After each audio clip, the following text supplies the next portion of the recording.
I'll just go off the bat right now saying I believe Donald Trump won this debate. I shouldn't say that. He didn't win the debate. As we'll talk about, I have who I think won the debate. But Donald Trump won politically today. He didn't participate in the debate, so I think it's kind of dumb to say that he won the debate. But you can say politically that he's ahead of where he was yesterday because of some of the dumb things that some Republican candidates said during the debate. 9.3, just to give you a little bit of stats on what happened with the debate if you weren't able to watch it, 9.3 million people watched this debate. This is a pretty sharp decline in viewership from the first Republican debate just last month, which was 12.8 million people who watched that one. That surprises me, I have to say, because of the fact that this one was streamed on Rumble in addition to Fox Business, and the last one was only available for cable. So to see such a large decrease is pretty surprising for me, considering that it was streamed for free on Rumble, which is where I watched it. So I have a hard time. I really think that might be a big indication that people were watching Trump's rally more, but also I don't know if they were really watching Trump's rally. I just think their mind might be made up a little bit more on who they're voting for, and that goes for Trump as well as the candidates on the stage. I just don't think people felt like they needed to watch it because they already know who they're voting for, which definitely spells trouble for those who were debating because presumably they were there so that they could distinguish themselves in some way, which, as we'll talk about, most people really didn't do. So as I said, I'm going to go through everyone from the least important, or the person who I think did the worst in the debate, to the most important. But really quick before I do want to start with our premium sponsor of this podcast, Gulag America. I don't know how it is for you guys all around the United States and even the world. We do have quite a bit of an audience in the UK and Australia and New Zealand. But at least in Utah, where I live, it took a turn this week. It got cold, and that is why I've partnered with Gulag America. Gulag America does have t-shirts for the summer, but my favorite thing that they provide are the sweatshirts. They've got hoodies with patriotic slogans. They're really high quality stuff at a really great price. If you use my code JoshCarr10, you will get 10% off at gulagamerica.com. They make for fantastic gifts as well. So if you have a family member who's patriotic, that has a birthday coming up, I seriously suggest using my code JoshCarr10 to go get them some sweet clothes. They wash really well, and you just can't have too many hoodies as you go into pumpkin spice latte season. All right, going in, again, that's gulagamerica.com. Sorry, I forgot to say their website one more time. Okay, going into the person who I think did the worst, of course, I'm going to mention Doug Burgum. Now, really quick, for those, if there's like the 2% of America, or Republicans rather, who are listening to me right now and they're saying, we like Doug Burgum, he's our guy. I like Doug Burgum too. I like what he's done in North Dakota. I like that he's a businessman.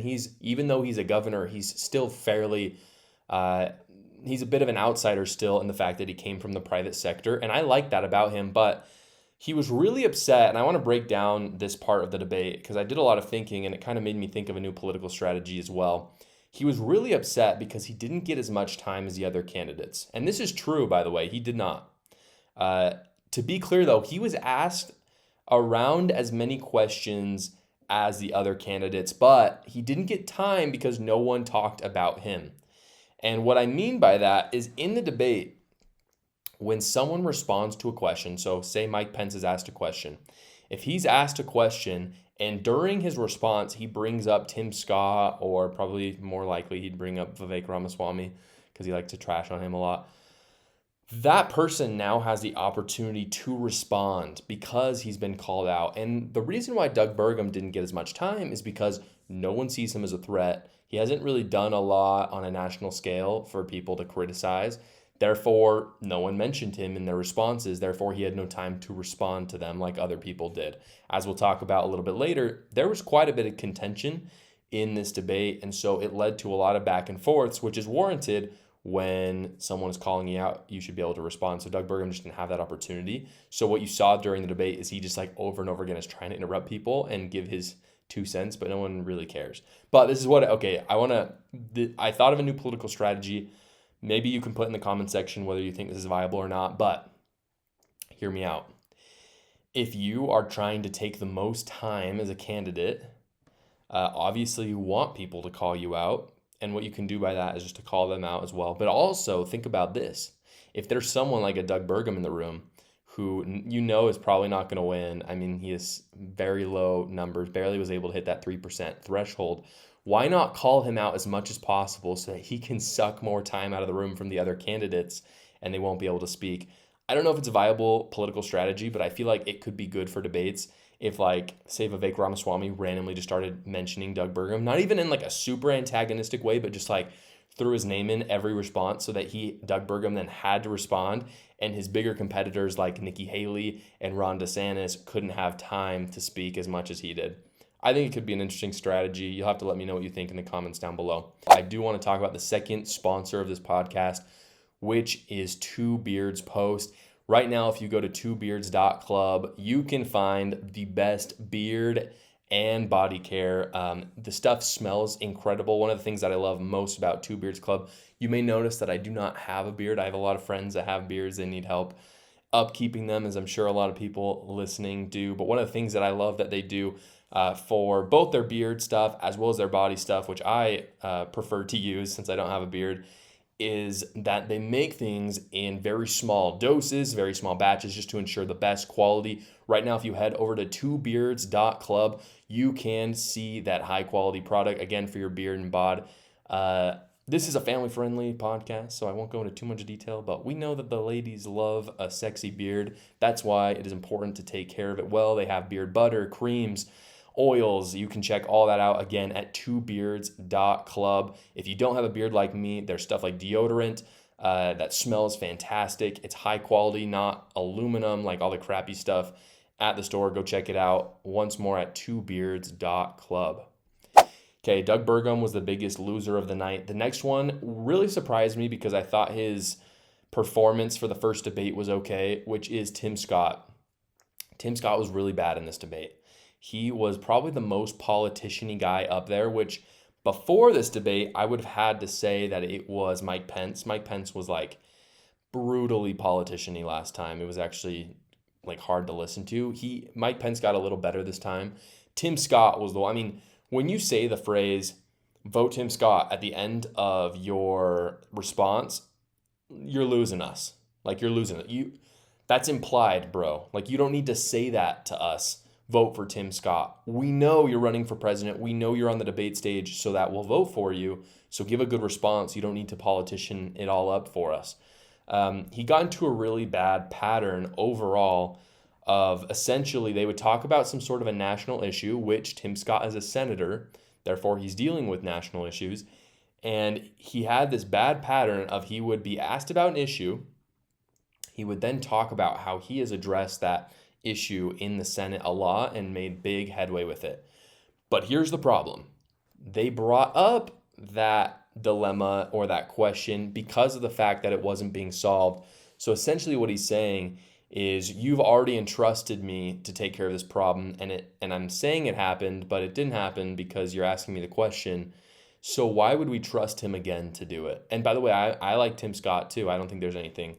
Like, I think he's had a decently good track record in the Senate, but it's a poor argument to say, I've been dealing with this in the Senate forever when it's still a problem. So clearly he doesn't know how to get the job done.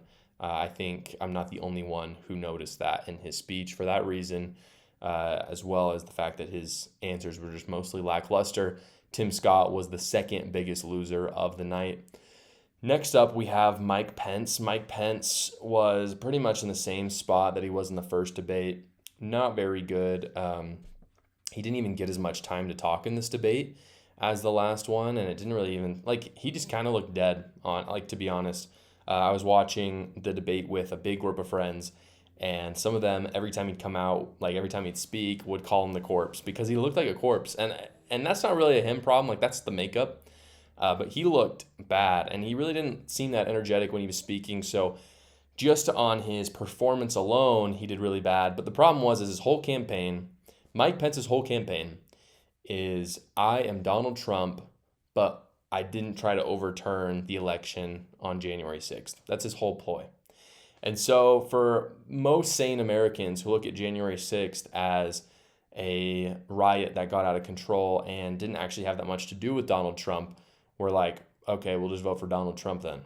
And the weird thing about it was the whole debate, he would say our. He would say this. He'd be like, he would say we or our. He'd be like, our goal was to shut down the border, or the things that we did when we were in office were just incredible. And he never said, like, who is he including in that our? And it became really clear quick that the our and the we was me, Mike Pence, and Donald Trump. And so it was just awkward because it was like he was campaigning for Donald Trump the whole time, kind of discreetly. And it was just like there was no me. Like he couldn't really show anything because he didn't do anything as vice president. He just kind of followed Donald Trump's orders and was just always in second. And when you're in a race with the guy that you were with, second isn't enough. You need to be first. The next biggest loser was Christie, of course. Christie, like Mike Pence, was pretty much in the same boat as, like, he was just in the same boat as his first Republican debate. He's the anti-Donald Trump. He had some really good answers on the economy, I will say. This was the first time, you'll notice that in the first Republican debate, people did not bring up Donald Trump very much. Donald Trump was brought up much more in this debate, which was really awesome. It was refreshing. They didn't go far enough. But Christie had a really fantastic answer on the economy where he talked about how Trump also had a point to play in inflation when he racked up $7 trillion in debt. And that's something that Trump supporters have to know about and they have to come to terms with. And if they're okay with blowing out spending, then Trump is their man. But Trump has to be accountable for those things. And so I thought that was a really good answer by Christie. He pulled out some dad jokes. He called Donald Trump Donald Duck. And it landed about as good as you could expect. It was like one of the most deafening silences ever. Dana from Fox News, who was one of the moderators, literally was like, okay, we're going to move on. Because it was that bad.